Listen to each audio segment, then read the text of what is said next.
Hello students, कैसे हो आप सब। आई होप, आशा करता हूँ आप सभी अच्छे होंगे। और चलते हैं आज की क्लास में आरजी सॉल्यूशन ऑफ साइंस के साथ। जैसा कि लास्ट क्लास में मैंने आपको बताया था, हमारी जो केमिस्ट्री की क्लास थी रसायन विज्ञान की, तो लास्ट क्लास में हम लोगों ने डिस्कस किया था इलेक्ट्रोलाइटिक रिफाइनिंग। ठीक है, और हमने इलेक्ट्रिक करंट की हेल्प से रिफाइनिंग की थी ऐसी मेटल्स की जो हाई रिएक्टिव होती है, ऐसी मेटल्स जो रिएक्टिविटी सीरीज में सबसे ऊपर आती है। तो इन मेटल्स का जो रिफाइनिंग की जाएगी, इनकी जो रिएक्टिविटी सीरीज में काफी ऊपर आती है, तो इन मेटल्स की रिफाइनिंग करने के लिए इलेक्ट्रिक करंट की हेल्प ली जाती है। तो those metals which are situated at top level in the reactivity series, then they are refined by the electrolysis. तो इलेक्ट्रो जो ऊपर की तरफ मेटल्स आती हैं उनको रिफाइन करने के लिए इलेक्ट्रोलाइटिक मेथड का यूज किया जाता है। और इसको आगे मैं 2 मिनट के लिए रिपीट करना चाहूंगा, ठीक है, जो लास्ट क्लास का था। और आज की क्लास में इसके आगे के जो टॉपिक है कैथोड एनोड, उसको हम कंटिन्यू करेंगे। तो इलेक्ट्रोलाइटिक रिफाइनिंग जो थी, इलेक्ट्रोलाइटिक रिफाइनिंग, इसमें हम लोग किसकी हेल्प लेंगे? इलेक्ट्रिक करंट की हेल्प हमने ली थी। ठीक है, इस तरीके से एक बीकर बनाया था और इसमें हमने copper sulphate, acidified copper sulphate लिया था और 2 इलेक्ट्रोड लगाई थी। इनको हमने बैटरी से कनेक्ट कर दिया था, स्विच ऑन करके इलेक्ट्रिक करंट फ्लो की थी। एक को कैथोड बनाया था, देन सेकंड को एनोड बनाया था और इलेक्ट्रोलाइटिक रिफाइनिंग की थी। इससे जो कॉपर है, ठीक है, जो इम्प्योर कॉपर बनाया था वो एनोड को बनाया था। तो एनोड जो है यहाँ पर इम्प्योर कॉपर की तरह वर्क करेगी। देन जो प्योर कैथोड है, कैथोड को हमने यहाँ पर प्योर कॉपर लिया था। ठीक है, तो इम्प्योर कॉपर से जो Cu+2 आयंस है कॉपर के, वो कैथोड से एनोड से कैथोड की तरफ ट्रांसफर हुए। देन एनोड से निकलने वाली जो इम्प्योरिटीज है, जो गंदगियां हैं, वो एनोड के नीचे यहाँ पर एनोड मड़ के रूप में जमा हो गई थी। ठीक है, तो इस तरीके से आप ऐसी मेटल्स जो हाई रिएक्टिव होती है एक्टिविटी सीरीज में या रिएक्टिविटी सीरीज में जो ऊपर आती है, उनको हम रिफाइन कर सकते हैं। ठीक है, तो एसिडिफाइड कॉपर सल्फेट का उपयोग करके हमने इलेक्ट्रोलाइटिक रिफाइनिंग कंप्लीट की थी। तो आज की क्लास में मैं आपको कैथोड एनोड और आगे की तरफ जो आने वाली है कोरोजन और उसके जो प्रिवेंटिव मेथड्स है उनके बारे में बताऊंगा। तो कंटिन्यू करते हैं, तो वीडियो को इसको स्किप ना करें और लास्ट तक देखें। और जो भी कमेंट है वो कमेंट बॉक्स में आप टाइप कर सकते हैं अपनी क्वेरी को, अपने डाउट्स को। ठीक है, तो बढ़ते हैं एनोड और कैथोड की तरफ। ठीक है, यहाँ पर मैं स्क्रीन पर मेंशन कर रहा हूँ एनोड, जो हेडिंग रहेगी हमारी वो एनोड रहेगी। अंडरस्टैंड, यहाँ पर मैंने हेडिंग डाल दी है एनोड। तो एनोड किसे कहेंगे? एनोड एक नेगेटिव इलेक्ट्रोड होती है, ठीक है ना, या रिड्यूसिंग इलेक्ट्रोड हम लोग बोल सकते हैं। इट इज अ, स्क्रीन पर मैं यहाँ पर लिख रहा हूँ, it is a negative, it is a negative electrode. Understand, it is a negative or reducing, it is a negative or reducing electrode। ये नेगेटिव या रिड्यूसिंग, जिसका रिडक्शन होता है, इस प्रकार की इलेक्ट्रोड है। that release electrons to the external terminal, जो इलेक्ट्रॉन को एक्सटर्नल टर्मिनल पे क्या करती है? ट्रांसफर करती है। तो it is the negative, it is the negative और reducing electrode that releases electrons, ये इलेक्ट्रॉन्स को रिलीज करेगी। डेट, यहां पर मैंने मेंशन कर दिया, डेट रिलीजेज इलेक्ट्रॉन्स। अंडरस्टैंड, ये इलेक्ट्रॉन्स को रिलीज करेगी। That releases electrons to the external terminal. Understand, to the external terminal. तो यानी कि जो बाहर की तरफ है टर्मिनल, वहां पर ये इलेक्ट्रॉन को क्या करेगी? रिलीज करेगी। तो एनोड इज अ नेगेटिव और reducing electrode that releases electrons to the external terminal. Understand, यानी कि एक ऐसा टर्मिनल होता है, ये एनोड एक ऐसा टर्मिनल होता है जहां पर करंट बाहर से डिवाइस के भीतर फ्लो होती है। ठीक है, यहां हम लिख सकते हैं, जहां पर जो करंट है वो बाहर से अंदर की तरफ, यानी कि इंटरनल फ्लो होती है।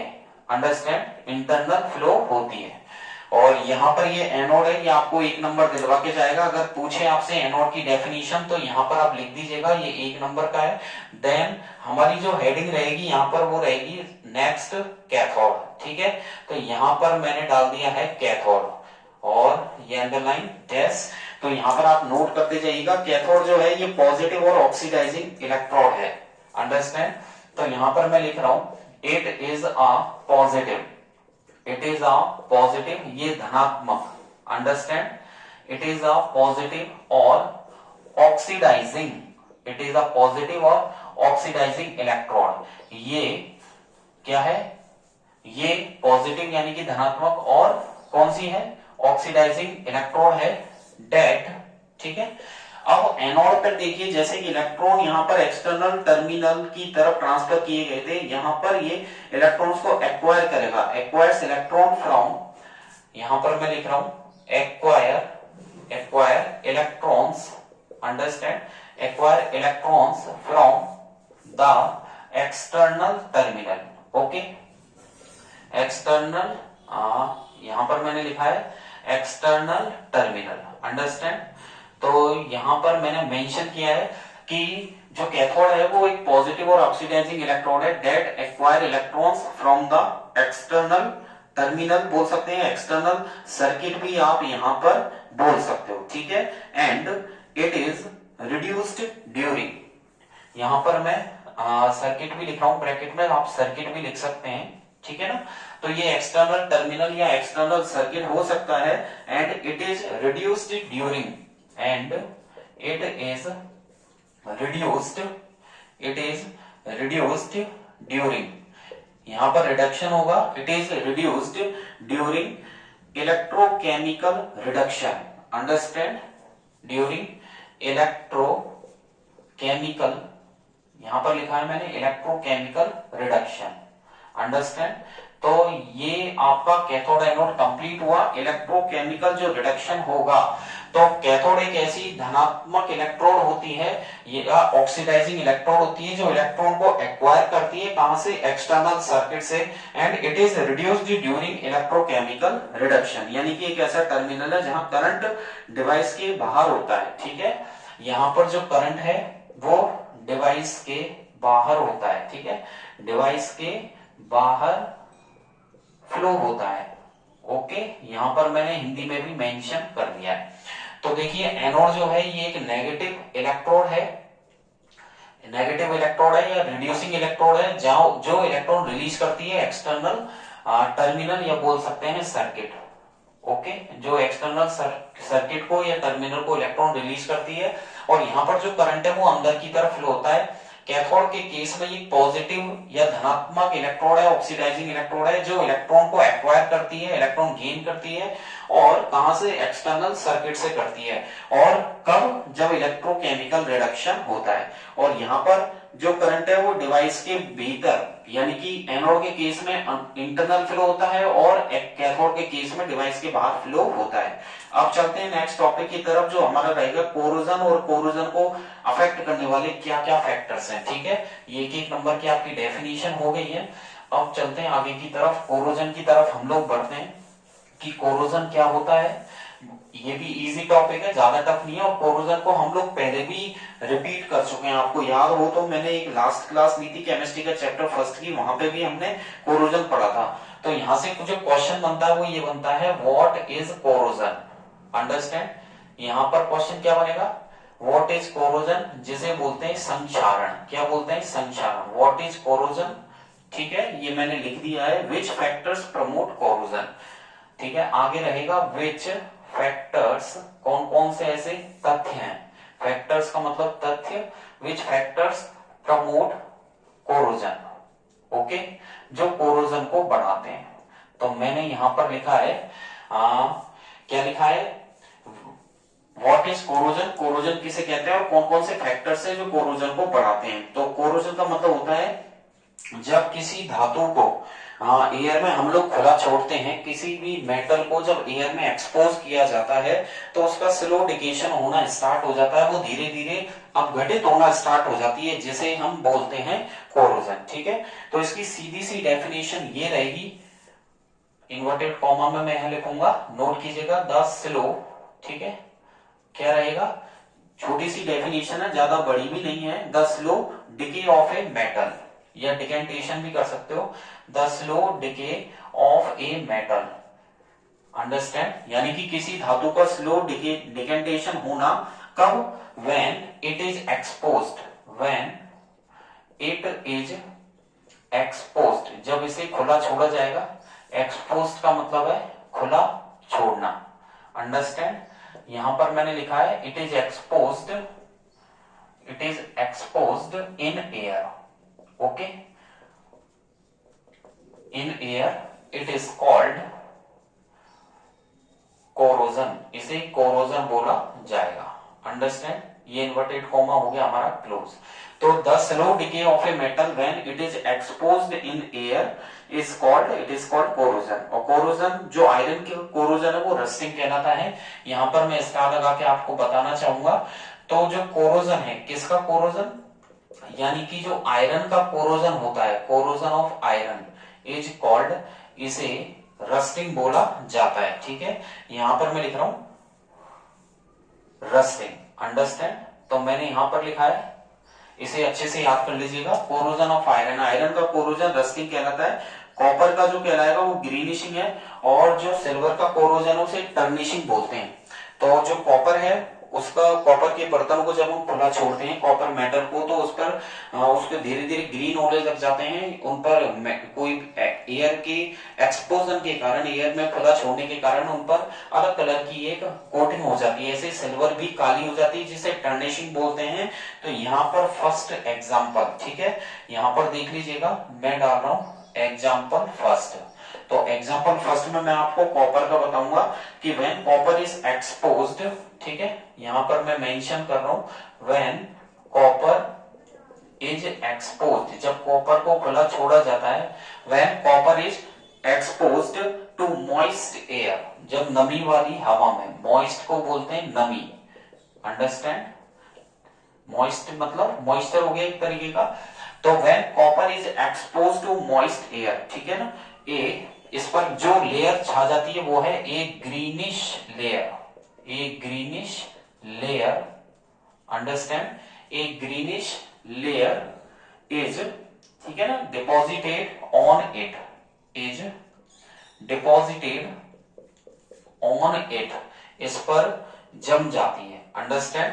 तो जब कॉपर को हम खुला छोड़ते हैं मॉइस्ट वाली एयर में, नमी वाली एयर में, तो इस पर ग्रीनिश कलर की लेयर जम जाती है। अब कैसे, तो देखिए इसके लिए रिएक्शन है। जब कॉपर को हम खुला छोड़ते हैं, तो खुला छोड़ेंगे हम लोग, तो वाटर, ये वाटर से रिएक्ट करेगा, प्लस कार्बन डाइऑक्साइड से रिएक्ट करेगा, प्लस ऑक्सीजन भी होगी, अंडरस्टैंड।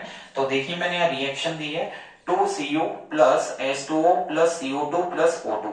तो ये जो बनेगा वो हमारे बनेगा CuOH का whole twice dot CuCO3, understand. तो मैंने क्या रिएक्शन करवाई है, कॉपर की जो बर्तन है, कॉपर मेटल है, वाटर और कार्बन डाइऑक्साइड से रिएक्ट करेगा प्लस ऑक्सीजन, तो बनेगा CuOH का whole twice copper hydroxide dot copper carbonate, ठीक है। और जो वाटर है, वाटर और ऑक्सीजन दोनों ये कहां से आए, फ्रॉम एयर, यहां पर लिखा है मैंने फ्रॉम एयर, ये एयर से मिले हैं। और ये जो बना है CuCO3, इसे बोलते हैं बेसिक कॉपर कार्बोनेट, इसका नाम लिख रहा हूं मैं यहां ब्रैकेट में, बेसिक कॉपर कार्बोनेट, अंडरस्टैंड, ये हो गया बेसिक कॉपर कार्बोनेट। और इसे बोलते हैं मेलेकाइट ग्रीन, ठीक है, मेलेकाइट ग्रीन, ये ग्रीन कलर का है, इसका जो ओर है वो है, उसका नाम मेलेकाइट ग्रीन है। और ये जो लेयर बनती है यहाँ पर, ये लेयर बनेगी ग्रीन कलर की, तो मैं यहाँ पर ब्रैकेट में ग्रीन मार्कर से मैंने लिख दिया है ग्रीन लेयर, अंडरस्टैंड, ये ग्रीन लेयर यहाँ पर जम चुकी है। तो इसके लिए रिएक्शन हो गई 2Cu plus H2O plus CO2 plus O2। जब कॉपर के बर्तनों को खुला छोड़ेंगे तो ये वाटर, कार्बन डाइऑक्साइड और ऑक्सीजन से रिएक्ट करके कॉपर हाइड्रोक्साइड और कॉपर कार्बोनेट बनाएगा, जिसका नाम है बेसिक कॉपर कार्बोनेट, ये मेलेकाइट ग्रीन इसे बोलते हैं। और यहाँ पर ग्रीन कलर की लेयर जम जाती है, ठीक है। और इसी प्रकार अगर हम सिल्वर का देखें, तो यहाँ पर मैं डाल रहा हूं एग्जाम्पल 2, अंडरस्टैंड। अब देखिए सिल्वर के लिए क्या होगा, तो सिल्वर के जो आर्टिकल्स है उन पर ब्लैक कोटिंग डेवलप हो जाती है। तो यहाँ पर हम लिखेंगे सिल्वर आर्टिकल्स, जो सिल्वर के बर्तन है, silver articles develop black coating, मैंने यहां पर लिखा है सिल्वर आर्टिकल्स, जो सिल्वर के आर्टिकल्स यानी कि सिल्वर के जो बर्तन है, डेवलप ब्लैक कोटिंग, कब, जब इन्हें एयर में खुला छोड़ा जाएगा, व्हेन एक्सपोज्ड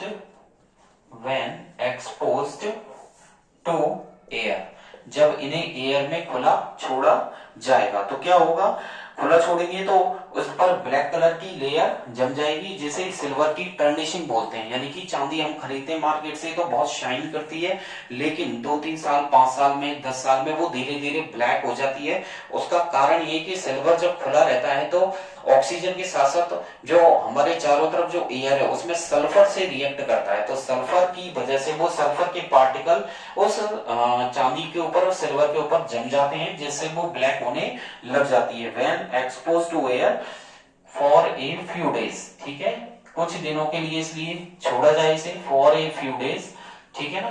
तो ये क्या हो जाती है, ब्लैक कलर की कोटिंग जम जाती है, इसे बोलते हैं, इट इज कॉल्ड टर्निशिंग, इसे टर्निशिंग बोलते हैं। अंडरस्टैंड, टर्निशिंग ऑफ सिल्वर, इसे सिल्वर की टर्निशिंग बोला जाता है। यहां पर मैंने लिख दिया है, अंडरलाइन कर दिया है। और यहां पर जो था ग्रीनिशिंग, इसे भी अंडरलाइन मैंने कर दिया है कॉपर के केस में भी। तो सिल्वर पर ब्लैक कलर की कोटिंग जब जाती है इसे टर्निशिंग ऑफ सिल्वर बोला जाता है। अब सिल्वर जो रिएक्ट करेगा वो किससे करेगा, H2S, हाइड्रोजन सल्फाइड से ये रिएक्ट करेगा और सिल्वर सल्फाइड बनाएगा Ag2S। अंडरस्टैंड। तो यहाँ पर जो रिएक्शन होगी वो देख लीजिएगा, यहाँ पर रिएक्शन होने वाली है सिल्वर की, हम रिएक्शन करवाएंगे हाइड्रोजन सल्फाइड से। किससे करवाएंगे, हाइड्रोजन सल्फाइड से करवाएंगे। तो सिल्वर जब रिएक्ट करेगा H2S से तो ये बनाएगा Ag2S। क्या बनाएगा, Ag2S का निर्माण करेगा, ठीक है। तो यहां पर देखिए रिएक्शन, यहां पर रिएक्शन रहेगी 2Ag प्लस H2S। अंडरस्टैंड। तो देख लीजिए मैंने रिएक्शन यहां पर लिखी है 2Ag plus H2S equals to Ag2S। Understand, silver sulphide plus H2। तो सिल्वर की रिएक्शन हाइड्रोजन सल्फाइड से करवाने पर ये सिल्वर सल्फाइड बनाएगा और हाइड्रोजन बनेगी। अंडरस्टैंड, ये हाइड्रोजन सल्फाइड जो एयर में है, ठीक है, इसका नाम है हाइड्रोजन सल्फाइड। मैं लिख रहा हूं यहां पर हाइड्रोजन सल्फाइड। अंडरस्टैंड, ये हो जाएगा हाइड्रोजन सल्फाइड। और ये कहां से आया है, फ्रॉम एयर। अंडरस्टैंड, ये एयर में प्रेजेंट होता है। और जो सिल्वर यहाँ पर बना है, सिल्वर सल्फाइड बना है ब्लैक कलर का, तो यहाँ पर हम लिखेंगे इसका नाम Ag2S के नीचे मैं लिखूंगा सिल्वर सल्फाइड। क्या लिखा मैंने, सिल्वर सल्फाइड। और ये एक ब्लैक कलर की कोटिंग है, ब्लैक लेयर, मैंने नीचे लिख दिया है ब्लैक लेयर। अंडरस्टैंड। तो हाइड्रोजन सल्फाइड है, ये सिल्वर से रिएक्ट करेगा जो एयर में होता है तो बनाएगा Ag2S यानी कि सिल्वर सल्फाइड जो ब्लैक कलर का है। और जो तीसरा एग्जांपल है, तो यहाँ पर 3 हो गए, एक तो हो गया हमारा कॉपर का, दूसरा हो गया सिल्वर का, और तीसरा हम पढ़ेंगे आयरन का। तो कॉपर का जो कोरोजन है वो कहलाता है ग्रीनिशिंग, और सिल्वर का कोरोजन कहलाता है टर्निशिंग, और आयरन का कहलाएगा रस्टिंग। तो यहाँ पर थर्ड एग्जांपल लेते हैं अपन। अंडरस्टैंड। और थर्ड एग्जांपल में मैं आपको बताऊंगा जो रस्टिंग ऑफ आयरन है वो किसकी प्रोसेस है, एयर की प्रेजेंस में होता है, रस्टिंग ऑफ आयरन। यहां पर मैं लिख रहा हूं rusting of iron, rusting of iron takes place. Understand, मैंने यहां पर लिखा है rusting of iron takes place in the presence of air, in the presence of, यहां पर मैं मेंशन कर रहा हूं presence of air and moisture. Understand. तो रस्टिंग ऑफ आयरन जो है, मॉइस्चर का मतलब हो गया नमी। अंडरस्टैंड। तो rusting of iron takes place in the presence of air and moisture, ठीक है। और ये एक इलेक्ट्रोकेमिकल फिनोमिना भी होता है जो रस्टिंग है, तो ये एक इलेक्ट्रोकेमिकल फिनोमिना है। तो इट इज एन इलेक्ट्रोकेमिकल, यहां पर मैंने लिखा है electrochemical, electrochemical phenomena. Understand, electrochemical phenomena, ये एक इलेक्ट्रोकेमिकल फिनोमिना है, यानी कि ये एक विद्युत धारा से फ्लो, जो विद्युत धारा फ्लो होती है उसके कारण, किसी रसायन में जब कोई इलेक्ट्रिक करंट विद्युत धारा फ्लो होती है तो उसके कारण होता है। तो ये जो प्रोसेस है वो एक इलेक्ट्रोकेमिकल फिनोमिना भी है। तो रस्टिंग ऑफ आयरन जो है वो एयर के कारण और मॉइस्चर के कारण होता है। अंडरस्टैंड। तो इसके लिए क्या रिएक्शन है, इसके लिए रिएक्शन होगी 2Fe plus 3/2O2 plus water H2। Understand. तो मैंने यहां पर लिखा है 2Fe plus 3/2O2 plus H2, और H2O जो लिया है हमने X, यानी कि यहाँ पर वाटर जो है वो वाटर फिक्स नहीं है, वाटर के मॉलिक्यूल्स फिक्स नहीं है, इसलिए यहाँ पर हमने H2O के आगे X लगाया है। अंडरस्टैंड? तो ये बनेगा Fe2O3 डॉट XH2O। अंडरस्टैंड? तो ये बनेगा Fe2O3 डॉट XH2O। अंडरस्टैंड? तो जब आयरन को खुला छोड़ते हैं तो वो ऑक्सीजन और वाटर से रिएक्ट करता है, Fe2O3 डॉट XH2O बनाता है। अंडरस्टैंड? और ये हो गया आपका रस्ट, यानी कि ये जंग का फॉर्मूला है, और ये जो बनेगा वो ब्राउन कलर का बनेगा, ब्राउन फ्लैक्स। ठीक है, तो यहाँ पर मैंने लिखा है ब्राउन कलर का फ्लैग है, एक चूरन टाइप बनेगा। अंडरस्टैंड? तो मैंने आपको तीन बताए, यहाँ पर तीन कौन कौन से बताए, एक तो कॉपर का बताया है, सेकंड मैंने आपको सिल्वर का बताया, और देन थर्ड मैंने आपको Fe का बताया। अंडरस्टैंड?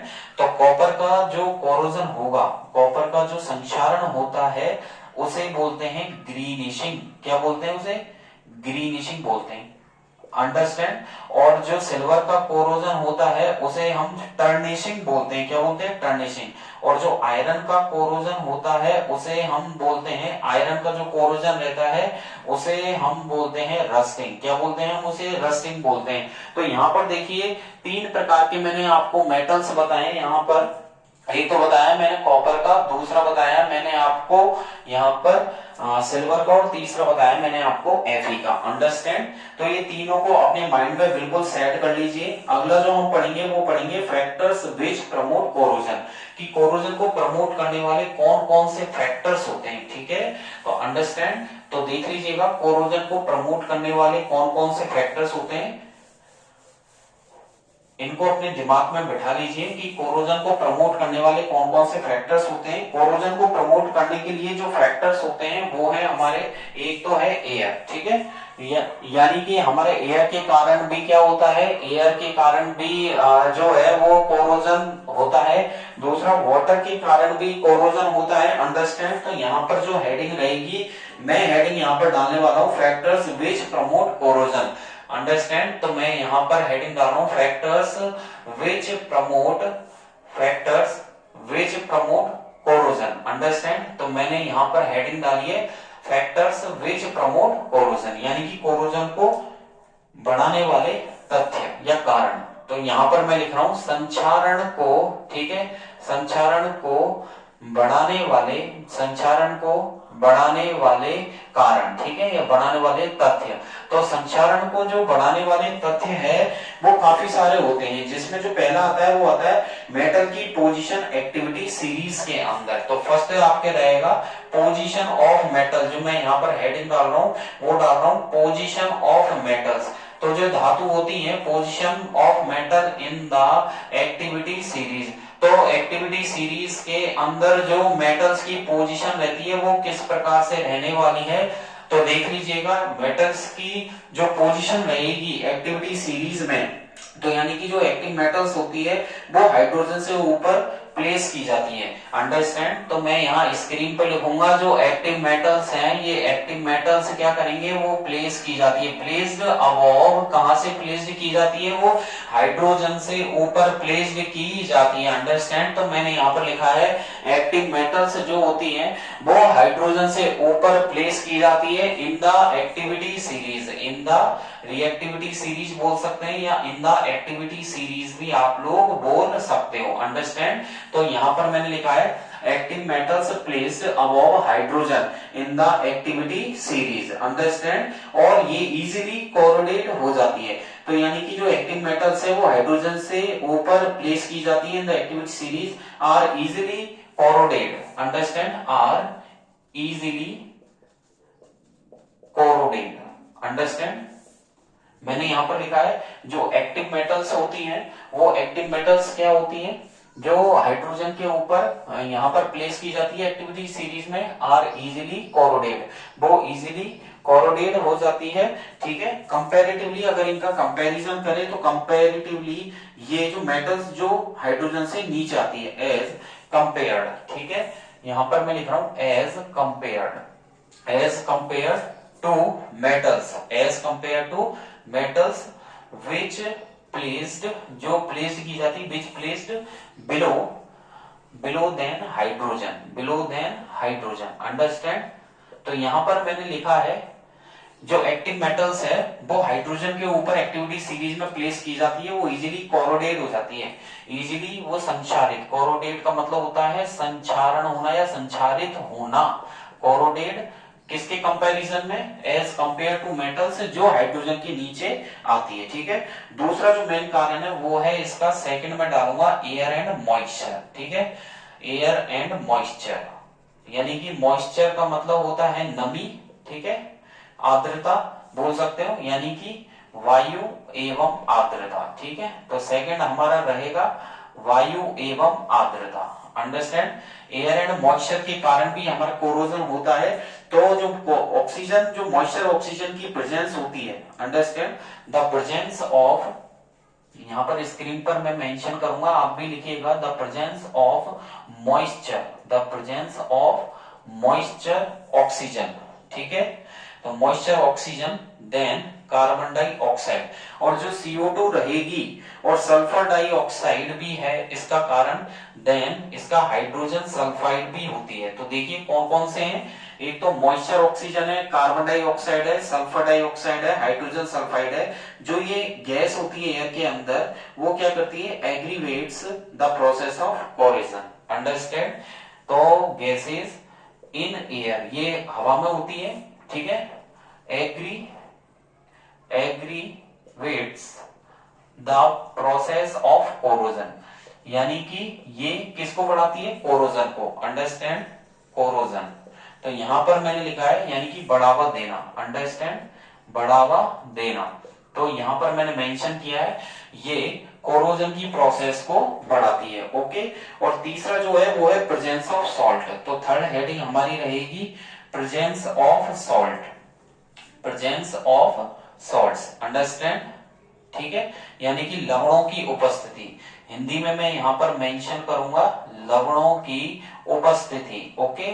तो लवणों की जो उपस्थिति रहेगी उसके कारण जो संचारण है धातुओं का वो किस प्रकार होता है, तो जो प्रेजेंस ऑफ सॉल्ट्स है, ठीक है, या इलेक्ट्रोलाइट्स बोल सकते हैं पानी के अंदर, वो कोरोजन को बढ़ावा देते हैं। तो प्रेजेंस ऑफ सॉल्ट्स और इलेक्ट्रोलाइट्स, प्रेजेंस, यहां पर मैं लिखूंगा स्क्रीन पर, नोट कीजिएगा, प्रेजेंस ऑफ सॉल्ट्स, ठीक है, लवणों की उपस्थिति, और इलेक्ट्रोलाइट्स, ठीक है, मैंने यहां लिखा है प्रेजेंस ऑफ सॉल्ट्स और इलेक्ट्रोलाइट्स, ठीक है। तो यहां पर मैंने मेंशन किया है प्रेजेंस ऑफ सॉल्ट्स और electrolytes in water, in water facilitates, understand, यहां पर लिखा मैंने फैसिलिटेट्स यानी कि बढ़ावा देना, फैसिलिटेट्स का मतलब हो गया बढ़ावा देना, ठीक है, द कोरोजन, अंडरस्टैंड। तो प्रेजेंस ऑफ सॉल्ट्स और इलेक्ट्रोलाइट्स होते हैं पानी के अंदर, वाटर के अंदर, ये कोरोजन प्रोसेस को बढ़ाते हैं, जैसे CO2 होता है कोरोजन प्रोसेस, अंडरस्टैंड। एग्जाम्पल के तौर पे देखिएगा, ठीक है, प्रेजेंस ऑफ CO2, जो प्रेजेंस ऑफ CO2 है, CO2 किसके अंदर, वाटर के अंदर, पानी के अंदर जो CO2 होती है, presence of CO2 in water या सैलाइन वाटर, वो भी कोरोजन की रेट को बढ़ाती है। और सैलाइन वाटर मतलब नमकीन पानी, या ऐसा बोल सकते हैं लवण वाला वाटर, इंक्रीजेस, ये भी बढ़ा देता है, increases the process of corrosion. तो मैंने यहां पर लिखा है कि जो प्रेजेंस ऑफ CO2 होती है, यानी कि कार्बन डाइऑक्साइड वाटर के अंदर और सैलाइन वाटर के अंदर, ये भी कोरोजन की प्रोसेस को बढ़ाती है, इनसे भी जंग लगने के ज्यादातर चांसेस रहते हैं, ठीक है। अब मैं आपको कुछ अलॉयज और उनके कंपोजिशन और यूज बताने वाला हूं, इनको आप लोग अच्छे से लर्न कर लेना, रिपीट कर लेना, फिर भी आपको कोई डाउट है आप कमेंट बॉक्स में टाइप कर सकते हैं, अंडरस्टैंड। तो ये तीन कारण हैं जो कोरोजन को बढ़ाते हैं। फर्स्ट है position of metals in the activity series, second है आपके एयर एंड मॉइस्चर, वायु एवं आर्द्रता, और थर्ड है आपके प्रेजेंस ऑफ सॉल्ट्स यानी कि लवणों की उपस्थिति। इन्हीं के कारण कोरोजन होने, किसी मेटल्स का जो कोरोजन होता है यानी कि संक्षारित होना स्वाभाविक सी बात है। अब मैं आपको अलॉयज बताने वाला हूं। तो नेक्स्ट टॉपिक हमारे जो रहेगा वो रहेगा अलॉयज, ठीक है। यानी कि जो मेटल्स को मिलाकर जो अलॉय बनाए जाते हैं, जैसे कि हम घर पे स्टील के बर्तन काम में लेते हैं, स्टील के ज्यादातर मोस्टली, तो वो अलॉय होता है, ठीक है। तो जो ऐसे स्टील के हैं और भी है, जैसे ब्रास है, ठीक है, सोल्डर है, तो ऐसे कौन कौन से अलॉयज हैं, उनका कंपोजिशन क्या है और उनका यूज क्या है, ठीक है। तो यहाँ पर हमारी हेडिंग रहेगी alloys and their composition, understand. तो यहाँ पर हेडिंग रहेगी alloys and their, alloys and their composition, understand. तो यहाँ पर हमारी हेडिंग है alloys and their compositions and uses, उनके उपयोग, अंडरस्टैंड।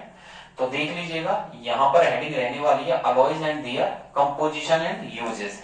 इसके लिए हम एक इंडेक्स बनाएंगे, पहले अलॉय लिखेंगे, फिर उसका कंपोजिशन और फिर उसका यूज। तो सबसे पहले हम अलॉयज लिखेंगे, अलॉयज का नाम, देन उसका फिर हम कंपोजिशन पढ़ेंगे, यानी कि उसका हम संगठन पढ़ेंगे कि वो कंपोजिशंस यानी कि वो किससे मिलकर बनी है, संगठन, ठीक है। देन उसका हम यूज पढ़ेंगे कि उस अलॉय का यूज कहाँ किया जाता है, अंडरस्टैंड। तो ये हमारी इंडेक्स रहने वाली है, पहला रहेगा अलॉयज, देन कंपोजिशन और देन यूज रहेगा, अंडरस्टैंड। अच्छे से इसको याद कर लेना। अब हम बात करें, सबसे पहला नंबर आता है ब्रॉन्ज का। यदि हम ब्रॉन्ज की बात करें, और ब्रॉन्ज को बोलते हैं कांसा, ठीक है, ब्रॉन्ज, और ब्रैकेट में मैंने लिख दिया कांसा, ठीक है। ये जो बनता है ये कॉपर, ये किससे बनता है, ये कॉपर और टिन को मिलाने से बनता है, तो मैंने यहां लिख दिया है कॉपर प्लस टिन, ठीक है। तो जो ब्रॉन्ज है कांसा, वो कॉपर और टिन से बनता है, इसका यूज किया जाता है, इसका यूज कॉइन्स बनाने में करते हैं, ठीक है, मेकिंग कॉइन्स, मैंने यहाँ लिखा मेकिंग कॉइन्स एंड स्टैच्यूज, इसका यूज मेकिंग कॉइन्स और स्टैच्यूज बनाने में करते हैं, ठीक है। तो कांसे का यूज कॉइन्स और स्टैच्यूज बनाने में किया जाता है, अंडरस्टैंड। और दूसरा हमारा जो रहेगा वो रहेगा हमारे ब्रास, ठीक है, जिसे पीतल बोलते हैं, अंडरस्टैंड। ब्रास जिसके बर्तन भी हम लोग काम में लेते हैं, ये आपके कॉपर प्लस, ठीक है, जिंक से मिलने वाला है, ठीक है। तो मैं यहाँ पर डायरेक्ट ही सिंपली लिख देता हूं, डोंट वरी। तो यहाँ पर आप कॉपर प्लस Zn कर दीजिए, Cu प्लस Zn, कॉपर और जिंक से मिलकर बनता है, इसका यूज बर्तन बनाने में करते हैं। तो यहाँ पर मैं लिख रहा हूँ मेकिंग यूटेंसिल्स, ठीक है, मेकिंग यूटेंसिल्स यानी कि बर्तन बनाने में, और इसका यूज वायर्स बनाने में भी किया जाता है, अंडरस्टैंड। तो ब्रास का यूज देखिए, ब्रॉन्ज का तो ये हो ही गया आपके making coils and statues, then brass का हो गया यहाँ पर। और ब्रास का जो यूज किया जाता है वो वायर्स बनाने में और यूटेंसिल बनाने में करते हैं, ठीक है। स्टेनलेस स्टील की हम लोग बात करेंगे, ठीक है, स्टेनलेस स्टील यानी कि ऐसा स्टील जिस पर जंग नहीं लगती है, स्टेनलेस स्टील बनता है आयरन क्रोमियम, ठीक है, ये iron chromium nickel then carbon से मिलकर बनता है। तो जो स्टेनलेस स्टील है वो आयरन क्रोमियम निकेल और कार्बन से मिलकर के बनता है, और इसका यूज मेकिंग यूटेंसिल्स, ठीक है, इसका यूज मेकिंग यूटेंसिल्स यानी कि बर्तन बनाने में इसका यूज किया जाता है, अंडरस्टैंड। ये मैंने कर दिया है यहाँ पर। और फोर्थ नंबर का मैं आपको बताऊंगा शोल्डर, जो कि काफी इंपॉर्टेंट है, ठीक है। तो आप शोल्डर पे यहाँ पर मैं लिख देता हूँ वेरी इंपॉर्टेंट, स्टार्ट बना दिया है और यहाँ पर लिख दिया मैंने वेरी इंपॉर्टेंट। शोल्डर का आप लोग अच्छे से याद कर लेना, ये लीड और टिन से मिलकर बनाया जाता है, ठीक है, Pb प्लस SN, ये लीड और टिन से मिलकर बनाया जाता है। इसका use welding of electric wires में करते हैं, ठीक है, फॉर वेल्डिंग, इसका यूज करते हैं वेल्डिंग ऑफ इलेक्ट्रिक वायर्स, ठीक है, जो विद्युत तार होते हैं उनमें इसकी वेल्डिंग करने में इसका यूज किया जाता है। तो देख लीजिएगा यहाँ पर सोल्डर हो चुका है, और सोल्डर लीड और टिन से मिलकर बनता है, इसका use welding of electric wires में करते हैं, ठीक है। और लास्ट का मैं आपको बताऊंगा ड्यूरेलुमिन, ठीक है, ड्यूरेलुमिन, अंडरस्टैंड। तो ये भी एक तरीके का क्या है, अलॉय है, ड्यूरेलुमिन। ये एल्युमिनियम कॉपर, ये aluminium copper magnesium plus manganese से मिलकर बनता है, ठीक है, किससे, एल्यूमिनियम कॉपर मैग्नीशियम और मैग्नीज से मिलकर इसको बनाया जाता है, ठीक है। और इसको काम में लेते हैं फॉर मेकिंग, ठीक है, इसका यूज करते हैं बॉडीज, ठीक है, बॉडीज ऑफ एयरक्राफ्ट, यानी कि जो एयरप्लेन्स होते हैं, ठीक है, एरोप्लेन्स होते हैं, और जो हेलीकॉप्टर्स होते हैं, एयरक्राफ्ट जो होते हैं, उनकी बॉडीज बनाने में करते हैं, क्योंकि ये जंग, इस पर जंग नहीं लगती है और लाइट वेट होने के साथ साथ ये लॉन्ग टाइम चलने वाला होता है। तो मैंने यहाँ पर अलॉयज की लिस्ट बनाई है, आपको यही याद करनी है, ठीक है। और इनको अच्छे से, इनका कंपोजिशन भी बहुत इंपॉर्टेंट है, यहाँ पर कंपोजिशन मैं डाल देता हूँ इंपॉर्टेंट, ठीक है। ये कंपोजिशन को आप लोग अच्छे से अपने दिमाग में सेट कर लीजिए, ओके।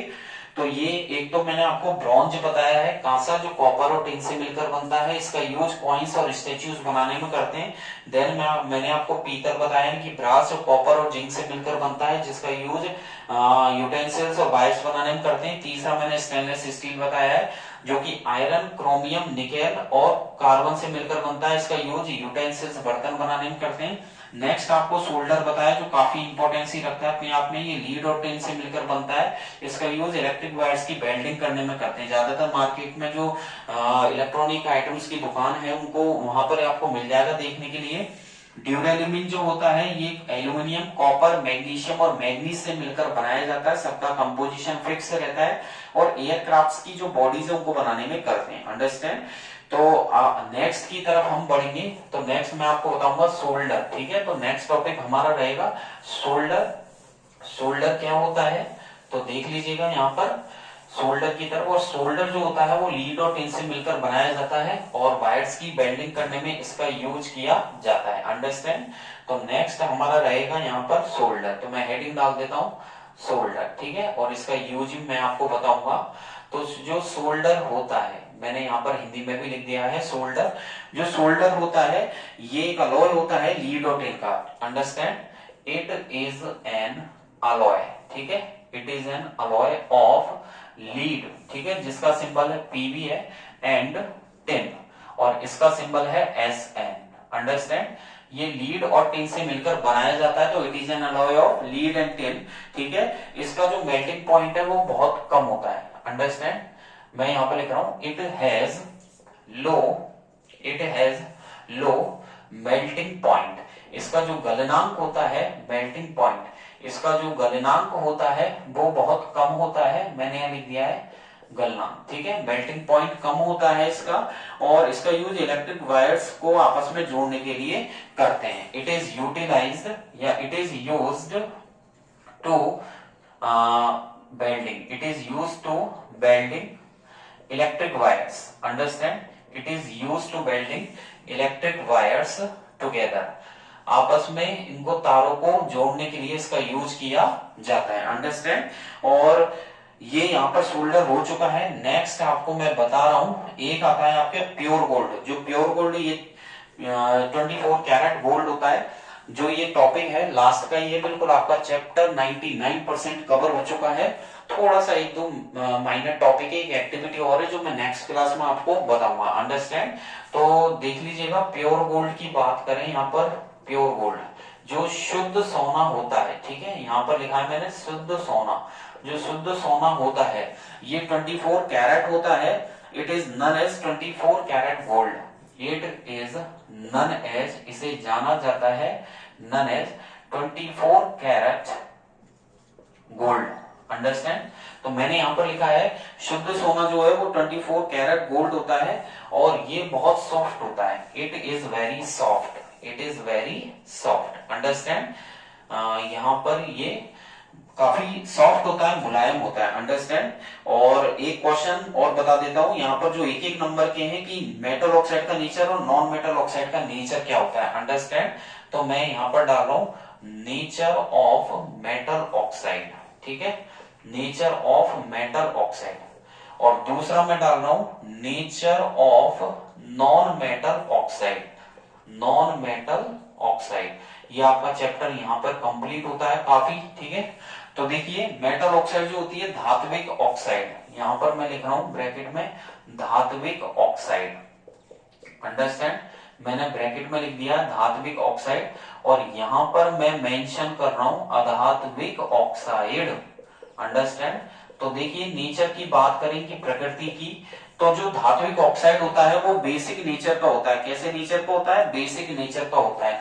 तो यहां पर आप लिखेंगे बेसिक नेचर, अंडरस्टैंड।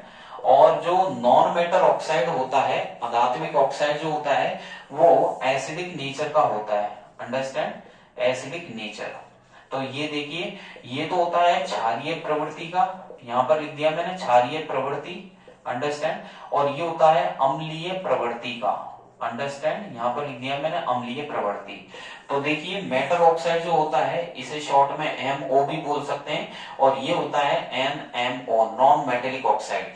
तो मेटेलिक ऑक्साइड की प्रकृति जो रहती है वो कैसी रहती है? मेटेलिक ऑक्साइड की जो प्रकृति रहती है वो क्षारीय प्रवृत्ति के रहते हैं, और नॉन मेटल जो ऑक्साइड रहता है वो एसिडिक नेचर का होता है। कैसा होता है? वो एसिडिक नेचर का होता है, यानी कि अम्लीय प्रवृत्ति का वो होता है। ठीक है, तो देखिए इस चैप्टर में हमने काफी अलॉयज भी पढ़े हैं, काफी एक्टिविटीज भी आपने पढ़ी है। आज की क्लास में इतना ही करेंगे हम लोग। नेक्स्ट क्लास में मैं आपको जो बताऊंगा, एक तो मैं आपको बताऊंगा थर्मिट रिएक्शन। क्या बताऊंगा?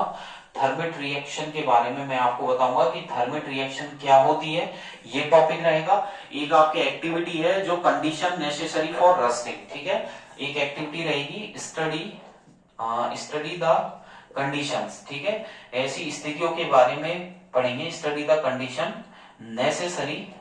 नेसेसरी फॉर रस्टिंग, यानी कि जंग लगने के लिए कौन कौन सी स्थितियां होती हैं, ये आपकी एक्टिविटी रहेगी। तो नेक्स्ट क्लास के हमारे ये टॉपिक रहेंगे। पहला तो रहेगा थर्मिट रिएक्शन, दूसरा रहेगा study the condition necessary for rusting. आज की क्लास में इतना ही करेंगे। ठीक है, और यहाँ पर ही आपका चैप्टर 99% कंप्लीट होता है। 1% एक छोटा सा एक दो टॉपिक है जो नेक्स्ट क्लास में कवर हो जाएंगे। फिर हम next chapter carbon and its compound, carbon और उसके यौगिक की तरफ बढ़ेंगे। तो आज की क्लास आपको अच्छी लगी हो तो लाइक और सब्सक्राइब तो बनता है। ठीक है, और अपने ग्रुप्स में भी इसको शेयर कीजिएगा। और if you have any doubts so you can type in the comment box your queries and your doubts, तो आपको वहां से प्रॉपर आंसर मिलेगा।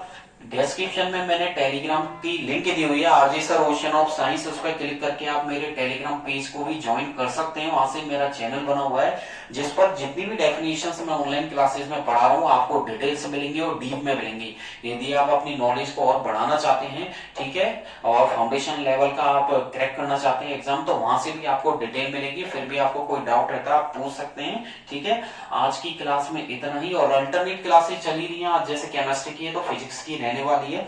फिजिक्स में हम इलेक्ट्रिसिटी की बच्चे काफी बच्चों में ये है कि सर इलेक्ट्रिसिटी का स्टार्ट कीजिए, तो डोंट वरी, जल्दी जल्दी इलेक्ट्रिसिटी हम विद्युत धारा की तरफ बढ़ने वाले हैं। ठीक है, आपकी एग्जाम से पहले कवर हो जाएगा। Don't worry from my side, और बने रहे RG sir ocean of science के साथ। ठीक है, थैंक यू। आज की क्लास आपको बहुत अच्छी लगी हो तो लाइक और सब्सक्राइब कीजिएगा। आपका दिन अच्छा हो। Thank you, bye bye.